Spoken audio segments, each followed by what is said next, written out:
If you are in the camp of you had a great success with Weight Watchers, it did you good, it saved your life, it is what got you on track, then I'm happy for you. I'm proud of you. Amazing. But for the other 90% of people, it has been an impediment. It has been something that has caused a lot of suffering. I just want to put that out there like disclaimer. If you follow Weight Watchers and you crushed it and it works for you, amazing, then you should probably skip this episode. But for those of you who are like, no, I've done it. Every time I want to lose weight, I have to go back on it. And I feel like I'm on again, off again with it. And I try to lose weight the right way, but all the old noise in my head from Weight Watchers and points and this is bad, this is good, it just throws me off. That's who I'm talking to.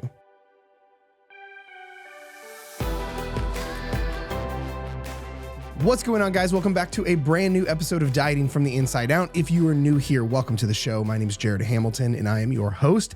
And excuse me, that came out of nowhere. And today's a very different episode. It's a solo episode, so just me, no guests in the house.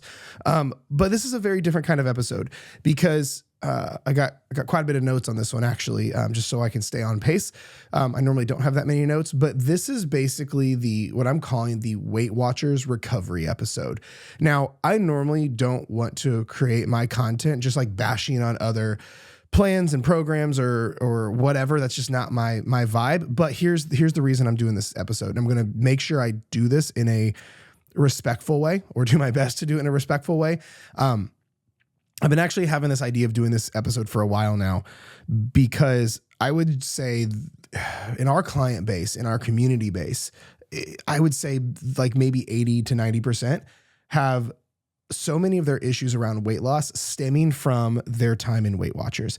And I see so many people with such beautiful intentions and such a desire to lose weight the right way, go down the wrong path and get so many major issues that keep them trapped in diet culture and yo-yo dieting, unfortunately, because of Weight Watchers. Now, so today's episode is the Weight Watchers recovery episode, where if you went to started going to Weight Watchers meetings with your mom or dad or whatever when you were a little kid, or if you are always on again, off again with Weight Watchers and you are always gaining your weight back and you're trying to do the points thing and it doesn't work. That's what this episode is about.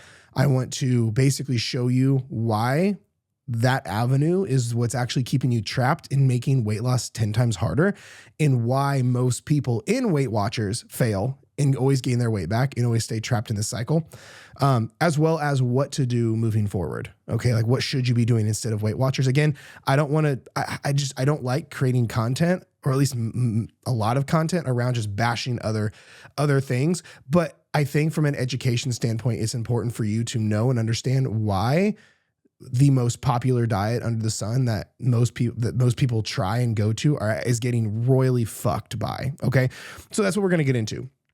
Okay, cool. Sorry, I just want to double check my recordings are good. Okay, so here's the thing. What I'm actually also showing you, like, we're going to be talking specifically about Weight Watchers again, just because I would say 80, 90% of our client base and our community base literally has so much baggage in diet culture struggle from Weight Watchers. So that's what we're going to be talking specifically about. But this also goes for most trendy diets. Right. Like I said, we're going to be talking specifically about Weight Watchers, but what I'm about to say, you could apply to Optavia or a 1,200 calorie diet or whatever the case is. So keep that in mind, but we're specifically talking about those that have gone through Weight Watchers and struggled and things like that. Because there's also a side to my story that I think a lot of you guys may not be aware of that started with Weight Watchers. So I'll get into that as well. So let me just say this.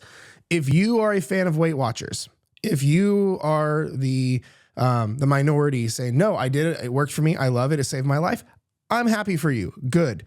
I'm stoked for you. This episode's not for you. Anytime it's funny, social media is, if you take a stance on anything, you are going to get the revolt from the other side of the fence, so to speak. But and here I'm saying this, if you are in the camp of you had a great success with Weight Watchers, it did you good, it saved your life, it is what got you on track, then I'm happy for you. I'm proud of you and amazing.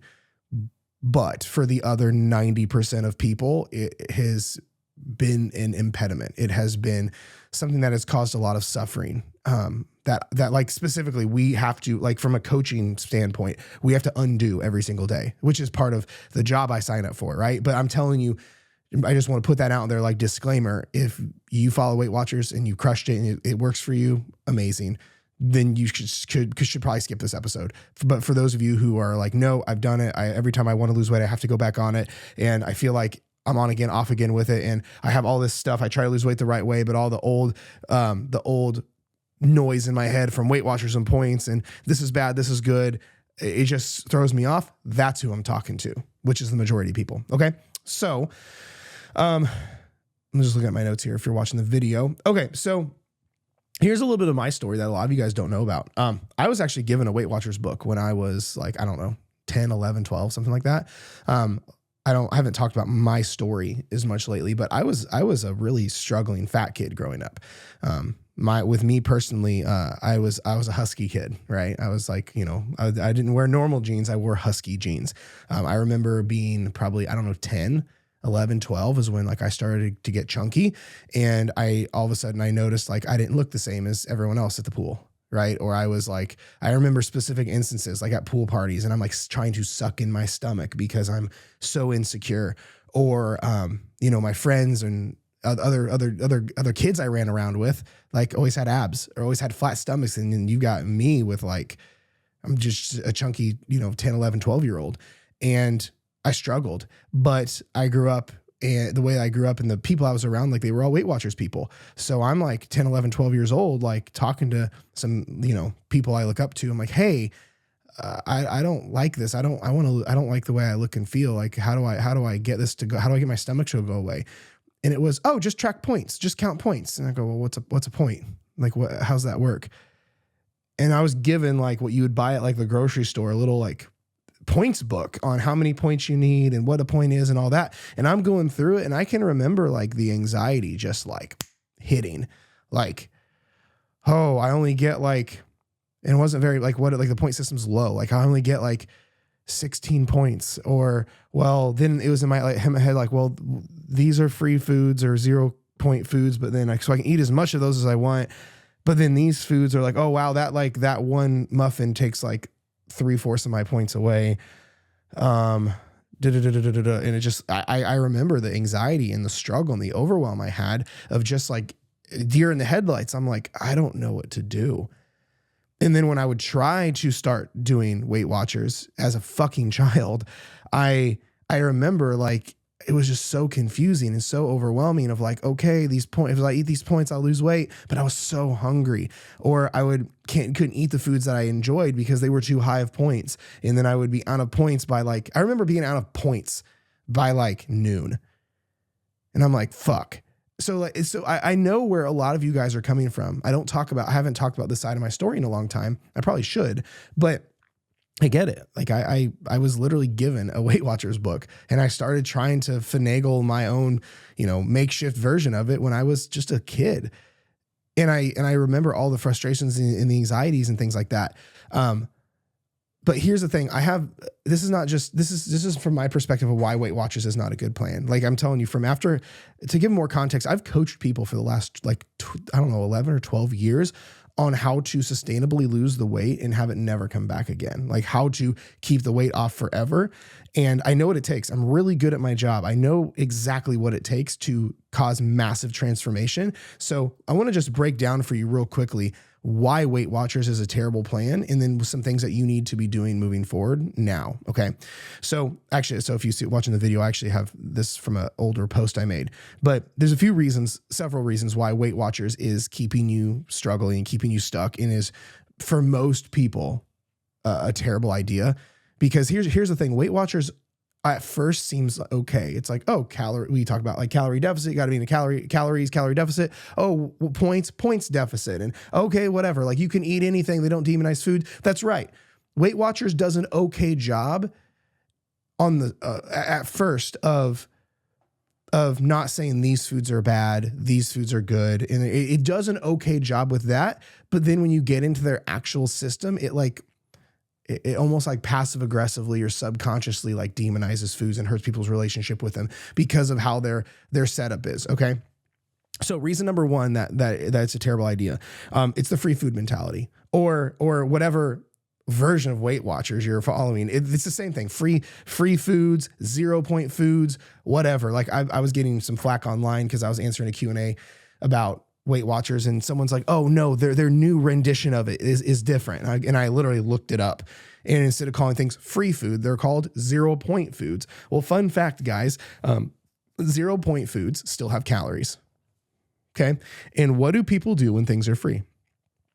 Like if you, especially if you struggle with overeating and binge eating and emotional eating and boredom eating in your relationship with food, and then I tell you, this pile of food is free. You can have as much of it as you want because it's free. Or if you're counting points, it's 0 point foods. You're probably going to hoard that food and you're probably going to binge on that food. Now you may say, well, Jared, those foods are all healthy. Like they're all great. They're, whatever.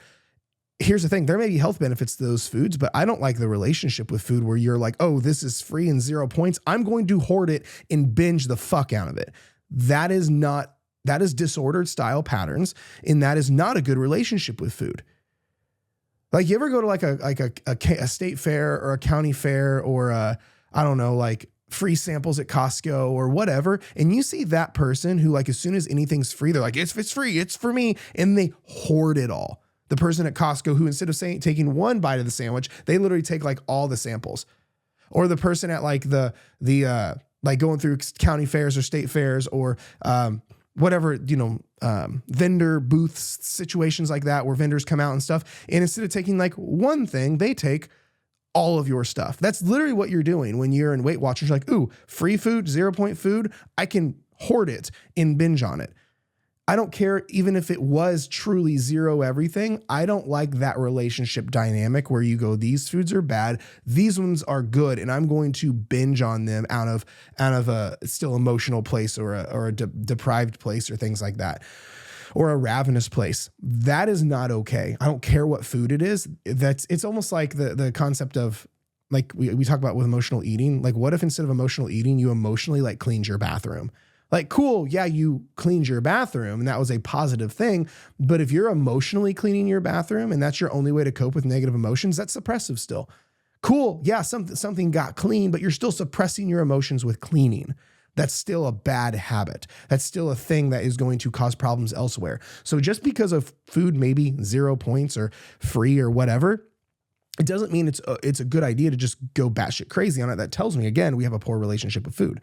So the other piece of it is all the foods that are on the 0 point list or whatever, they still got calories. I don't care what the food is or what health benefits it has. If you eat too much of something, you will store fat.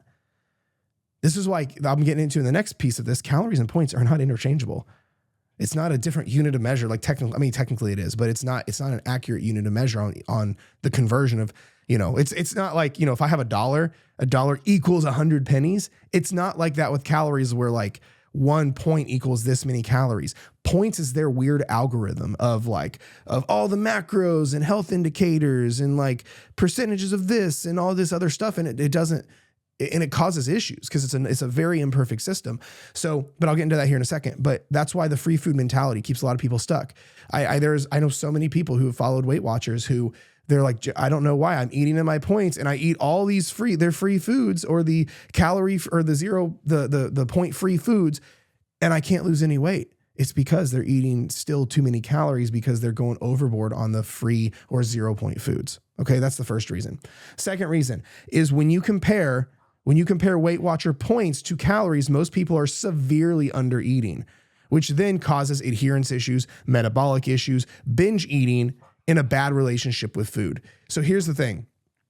Most people, I get DMs about this every single time I mention it. Like when I talk about this specific issue, I get people out the ass DMing me, telling me, oh, you're right. I was eating 800 calories a day. Oh, I added up my points and calories and I'm eating 900 a day. Oh yeah. By the end of the day, because I wouldn't eat the high point foods, I was only eating 1100 calories a day. I'm talking about grown fucking adults. Sorry if you can hear my dog flopping around. I'm talking about grown fucking adults eating like the equivalent of a toddler would eat, like 800 calories a day, 1,000 calories a day, 1,200 calories a day. Because you have to understand, when you compare Weight Watcher points to calories, most people are under eating. Because the thing is, most people are trying to stay in their point budget, but points and calories they're not correlated. Again, when in like currency, pennies, nickels, quarters, dollars, things like that, those are correlated. Exactly 4 quarters equal $1. It's the exact same currency. points in calories are not the same. A lot of people think, oh, points are just like the quarters version of calories, and it's not the case. Points are its own weird thing that isn't accurate with calories. But the thing is, when it comes to fat loss, calories in, calories out is the unit of measure that everything is measured in for energy expenditure and the sciencey side of it. So you have to understand, or actually, let me take a step back, which is why there's a calorie number associated with proteins. There's a calorie number associated with carbs. There's a calorie number associated with fats. It's like to get really specific for those of you that are newer to this, like 1 gram of protein is 4 calories. 1 gram of carb is 4 calories. 1 gram of fat is 9 calories, right? 1 gram of alcohol, that's a whole thing. We'll get into that later. But you see what I mean? Everything is based on a calorie number because it is the great equalizer of a unit of measuring. If you go, how many calories are in a point? You can't, right? It's because it's not accurate. So this is what leads so many people who are in their points who are severely under eating because they aren't intertwined. And it makes it easy to make a blanket statement to be like, well, if I put all of our clients in this low calorie range, they're all going to lose weight, which is really dangerous because if that's too low, that's going to affect adherence issues. If you're hungry all the time, if you're avoiding your favorite foods, you're going to end up binging. It's going to cause all these problems. Strictly, even just because you're under eating. This gets really bad whenever you start to enjoy, like you add in whatever food you want. Because again, like I said, Weight Watchers doesn't blatantly say these foods are bad, but let's say you decide you want to enjoy, like, I don't know, a Starbucks muffin. Let's say you decide you want to enjoy a Starbucks muffin. Well, Starbucks muffin, let's say it has 300 to 400 calories. Not a big deal. But that muffin very well may take half of your day's allotment of points. But think of it this way. If that was calories, let's say you eat 2,000 calories a day. That's saying like your calorie would be like 1,000 calories, the half of your intake, which is crazy. Muffins aren't like that. But in points, if you have a point number, let's say you have 20 points a day, but that muffin's 10. Well, fuck. Now you're eating a shit ton of 0 calorie foods or the 0 point foods, or you're trying to keep in the rest of your 10 points the remaining day. But the problem is if you add up the calories, you're probably eating 1,000 calories a day, 900 calories a day. Like, this is the disconnect. So when you follow a plan that's not sustainable, where you're under eating, you're deprived, you're restricted, and you're struggling, your relationship with food is affected, of course you're not going to be consistent with it. So you're going to break and fall off and things like that. Okay. Reason number 3. Actually, we touched on that when it does come time to have that treat, like the 300 calorie muffin in your points, it's half of them. Right. And so we already touched on that. All right. Number 4, this is a big one. There's no exit strategy. There's no exit strategy. Weight Watchers has you follow Weight Watchers forever. Which is, if you want to think about it, it's a genius business model, borderline unethical, but genius business model because it keeps you paying for their services. It keeps you in the game where there's no exit strategy. You lose the weight and they're like, cool, keep doing this. And that sucks. But if you think about it, I have it in my notes. I said, there's no exit strategy. They don't teach you how to come off of it and be successful without being a point maniac, which is why most Weight Watchers participants are always gaining their weight back and never keeping it off. You have to understand this. There's another analogy I like to use is, so your brain gravitates to what's most familiar. So if you spent the majority of your life or years at a time dieting, counting points, doing all your whole thing, and then all of a sudden one day you lose the weight and you don't have to do this anymore, but you were never taught an exit strategy, you'll find the weight to gain it back again.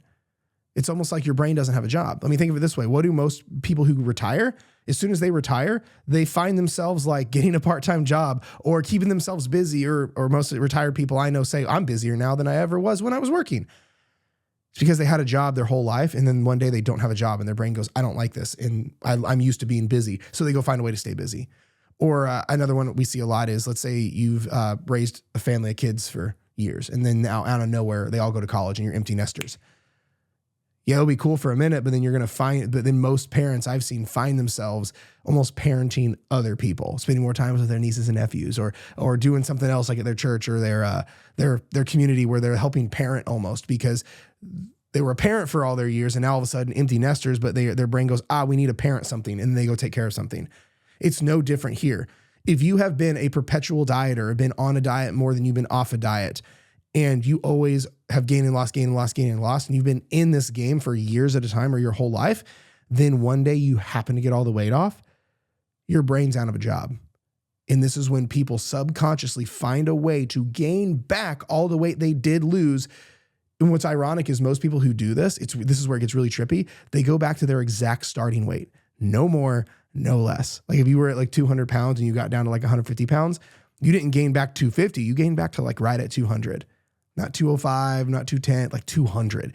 It's crazy because that's how the brain works. So if you don't have an exit strategy that takes that into consideration, it's a problem. We have inside our coaching program, we have a full stage of this. We have a 3-stage process. Our stage 3 is the exit strategy, because I know as a coach, someone has this mental emotional background, this baggage. So I know as soon as we get the weight to come off, there's going to be some desire deep and down in them subconsciously to go find the weight to gain it back, to lose it again.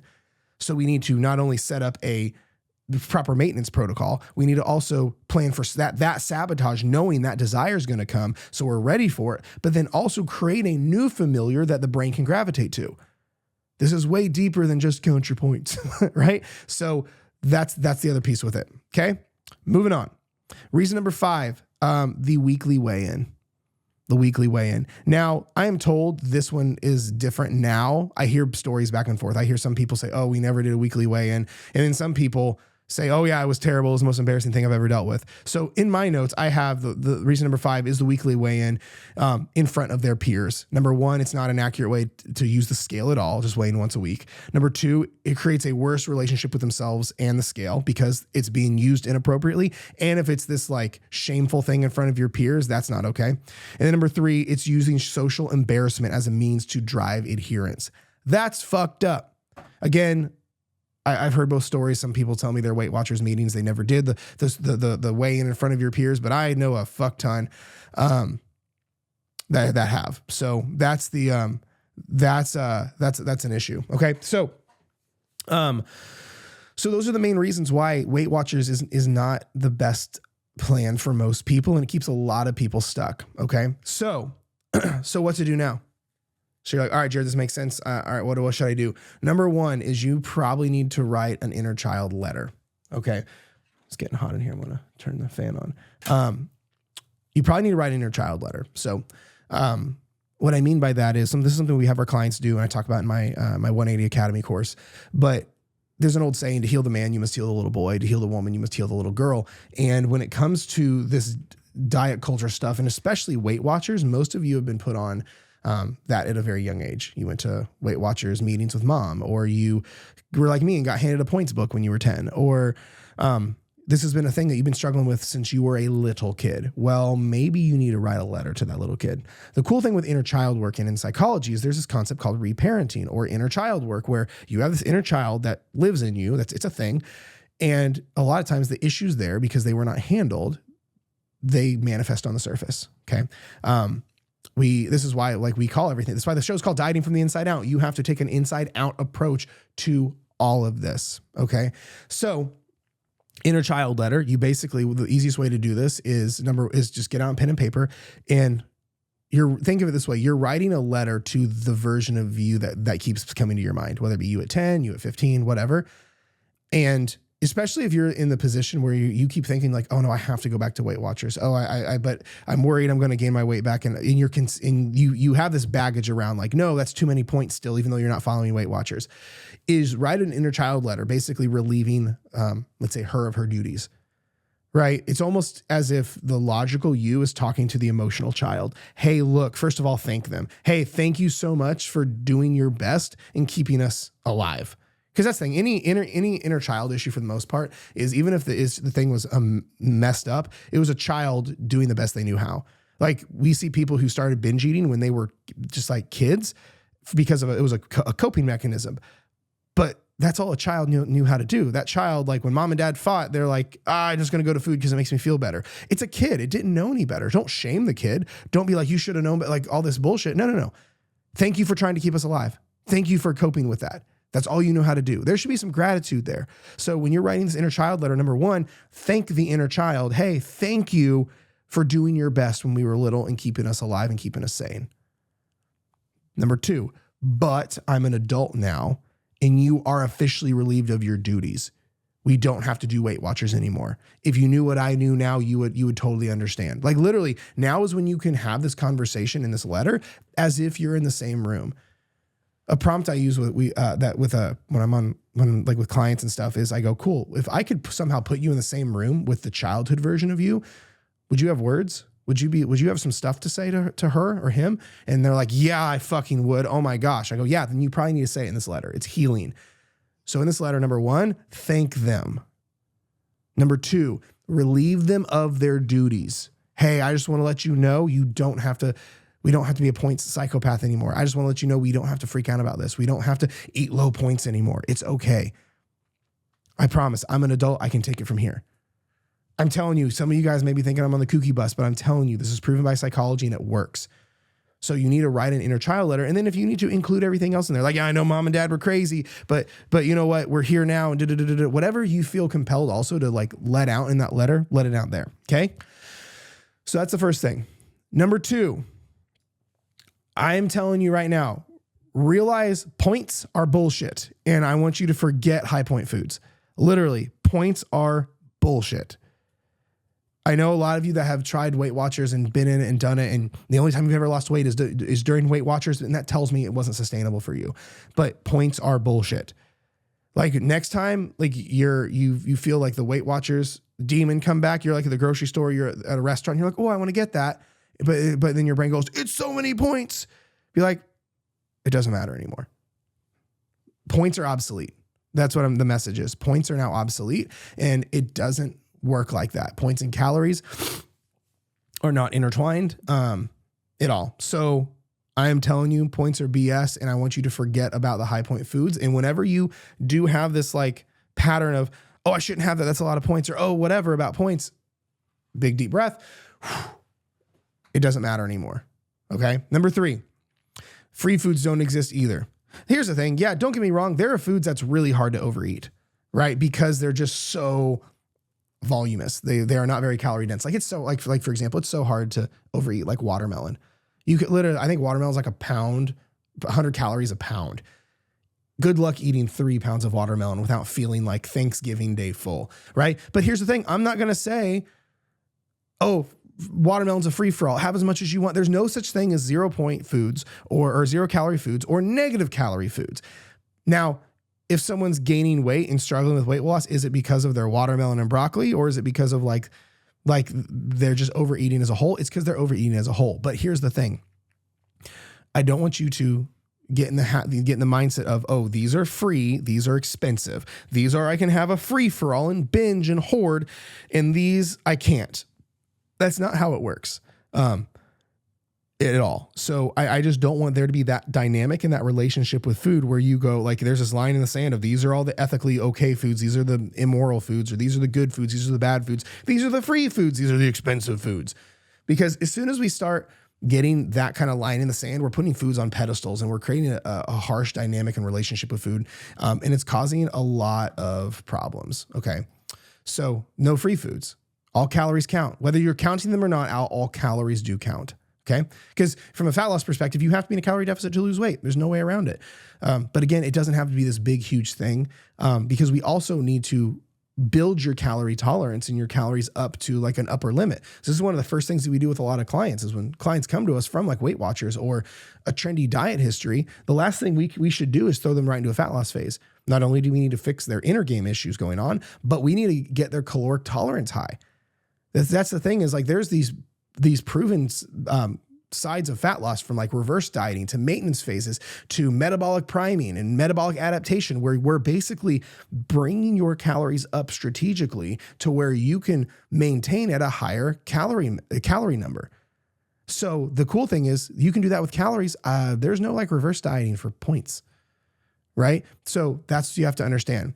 Next, if you're tracking calories and protein, those are king. I'm sorry, if you're tracking calories and protein are king. Because here's the thing, like I said, you don't have to track calories, but all calories do in fact count. Now, if you are tracking, you just should track your total calories and protein. Don't get crazy about carbs and fats. You should have both, right? But don't get crazy specific and rigid around around, oh, here's my carbs, here's my fats, I'm carb cycling, or high fat, low carb, or low fat, high carb. Don't worry about that. Total calories and protein. If you are in a calorie deficit and hitting your protein intake, let the carbs and fats fall wherever they fall and make whatever you want work in those numbers. Because the way this works, you can make your favorite foods work without it taking half of your calorie allotment for the day. Okay. Then lastly, this is the big one. Do not be tempted to go back to Weight Watchers because it worked in your head. Here's the thing. If it worked, you wouldn't be struggling. We need to redefine what successful weight loss means. We need to redefine what work to mean. Because you have to understand, if you let's say did Weight Watchers, lost 40 pounds, stopped doing Weight Watchers and gained those 40 pounds back, then I don't consider that successful.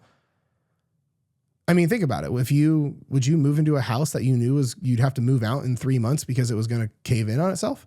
Because it wasn't built right? Of course not. That's not helpful. That's not a successful home build. Why would you get into something knowing it's going to crash and burn? Because it wasn't built right, because the system wasn't right, because it wasn't practical or sustainable. That means it wasn't successful. That was a temporary flash in the pan of a result for about 4 fucking seconds, and then it was ripped away from you.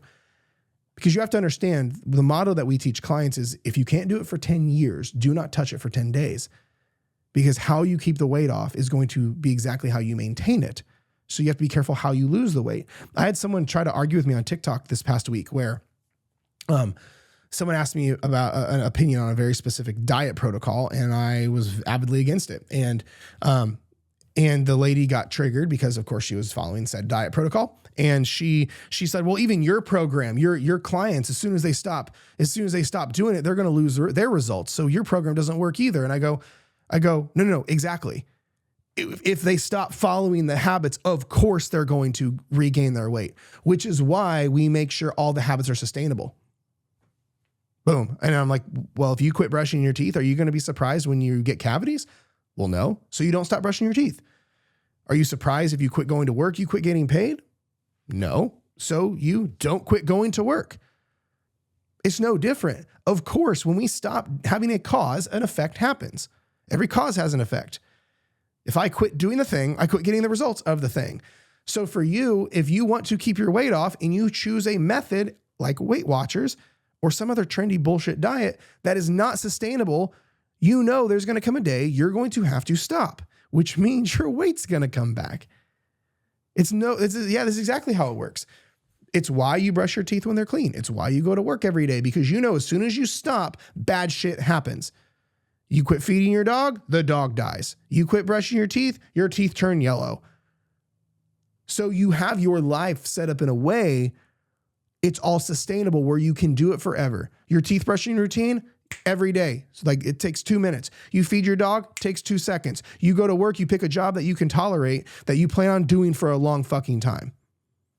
Because you want to do it forever. Why are we treating weight loss different?